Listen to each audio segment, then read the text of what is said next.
Nyama barozi wa TDT na hapa tunataka machache kutoka kwake kabla ya kuingia kwenye shindano. Shwari bro. Kama umejipangaje kwanza kupata mshindi na kutafuta yule ambaye anaweza kweli? Akili yangu kwanza imejipanga kwa ajili ya kuburudika kwa sababu tupo kiburudani. Na imani nitapata kitu tofauti na watu mpaka kufika kwenye top 8 maana yake walikuwa wengi sana. Kufika kwenye top 8 maana yake tulichokichuja ni kitu kizuri.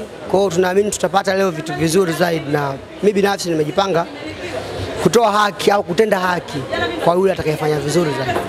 Kipi unamhoji mshindi ambaye atakuwa mshindi wa kwanza ambaye anatoka na tuzo na korabu na wewe pia?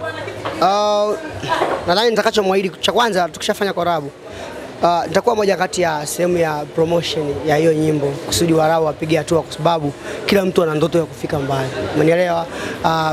Mimi kuna watu sasa hivi wananitafuta wananilipa hela nyingi kwa ajili ya korabu lakini wao wamesharahisishiwa. TDT wameona namna ya kunisogeza karibu nao na kuona namna ya kuwasupport. Kwa hiyo naahidi tu kitu kizuri na kuwafanyia promotion.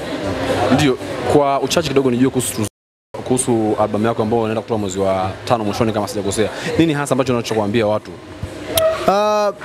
Kwanza nataka kubadilisha step. Yaani hatua nilionayo naiona ni ndogo, nataka kwenda kwenye hatua kubwa zaidi. Japo watu wanaamini ni hatua kubwa. Lakini mimi kwenye mawazo yangu au kwenye matamanio yangu na malengo yangu nataka kupiga hatua zaidi na ndio maana collaboration zaidi ya 8 kwenye album na zote ni kubwa, umenielewa? Lakini pia nikaona isiishie tu mimi kuperform peke yangu siku ya uzinduzi wa album, umenielewa? Nitakuwa na Chino, nitakuwa na Dayo, nitakuwa na Zeno, nitakuwa na Vanilla, nitakuwa na Aslam, yani nitakuwa na wasanii wengi, umenielewa? Na list ya wasanii zaidi ya 10. Lakini pia nawakaribisha watu kwa sababu ni moja kati ya jambo kubwa ambalo naenda kulifanya la kubadilisha step yangu. Mimi na hakika tupo na wewe, tunaongea pamoja, kwa tuonane ndani ya video. Asante sana. Pamoja sana.